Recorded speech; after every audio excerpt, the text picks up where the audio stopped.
Hey guys! So I wanted to start a little series to kind of talk about my fitness journey and where I started and some of the mistakes that I made so that maybe I can help you guys avoid some of those mistakes. So for my first video, I'm going to be talking about over-restriction of bad foods. I plan on talking more about like major calorie cuts or cutting out specific nutrients like carbs or fats in the future. But today I'm just going to be talking about bad foods in general. My big thing, I was obsessed with eating organic and eating all natural and eating nothing processed. And that was it was like a super unhealthy obsession. Like I was terrified of tortillas. I was terrified of bread. I was terrified of pasta. I literally never ate any refined carbs or refined sugar. And I was terrified of like anything that I didn't prepare myself, like any pre-made sauces or salad dressings. Definitely didn't eat anything fried.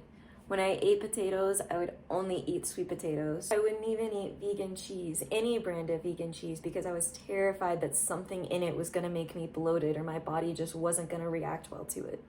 And I was convincing myself that what I was doing was just necessary and what I needed to do for my health. And ironically, I was a lot less healthy than I was when I started my fitness journey because I was restricting myself so much and I was missing out on a lot of nutrients that my body needed. But ultimately, like, my biggest problem was just I wasn't happy. Like, I would literally cry at night thinking about, oh my God, I shouldn't have eaten that. Like, just because I ate a piece of pizza or because I ate a brownie or a cookie, and like, that's so unhealthy and honestly really orthorexic. I wouldn't go out with friends. I wouldn't go on dates with my boyfriend. I wouldn't even eat my mom's cooking sometimes because I was terrified of like eating something unhealthy, and like it makes me want to cry just thinking about it. I missed out on so many memories just because I was worried about what I looked like. I went vegan around this time too, and it was mainly for ethical reasons.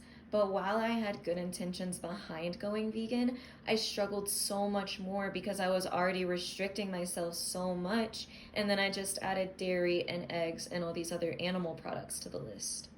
So along with making me super unhappy and honestly super unhealthy, all these restrictions were also making my vegan journey a lot harder than it needed to be. I was just restricting and restricting and restricting, and finally my body was just like, I'm gonna binge. I would eat like an entire family-sized bag of potato chips in one sitting. So not only did I go back to eating all the foods I tried to restrict myself from before, but now I was eating them in super unhealthy quantities.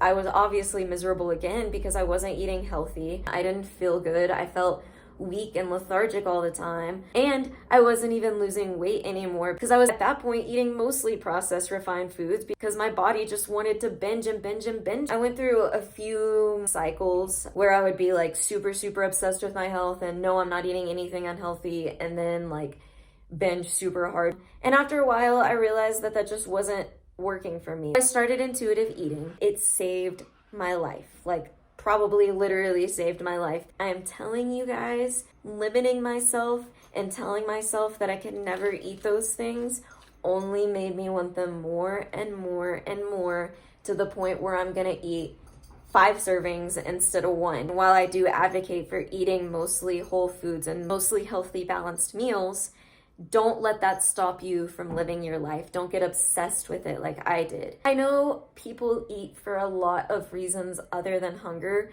So when I talk about intuitive eating, that scares a lot of those people who are emotional eaters or bored eaters or things like that. Trust me, I am a huge bored eater too. When I'm bored, the first thing I think about is what I want to snack on. Trust me, I have been there. And that's honestly a whole other video that I plan on making in the future, because that's just a whole other rant and a whole other topic. So if that is something you struggle with, make sure to look out for that video in the near future. But ultimately, one of the first steps in learning about hunger attunement is learning to listen to your cravings. We have such a beautiful, complex body and such a beautiful, complex system that tells us when we're hungry and tells us a lot of the times what it wants as fuel. And when we don't listen to that, we mess up those signals. So when you get a craving, don't ignore it. Don't try and curb your craving with a healthier version of whatever it is you're craving, like making a smoothie when what you really want is ice cream. Don't try and trick your brain by drinking water or using hunger suppressants or anything like that.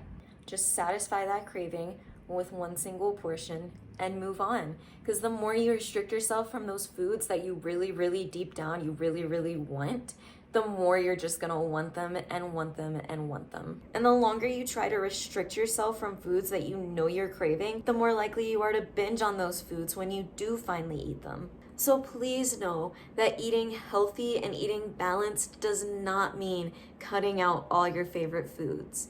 There is no such thing as bad foods. You can make all foods fit into a balanced diet. I hope this was helpful for you guys. Let me know if there are any specific fitness or nutrition related questions that you want me to answer. You guys make sure to hit like and subscribe to my YouTube channel. That way you don't miss any of these videos in the future.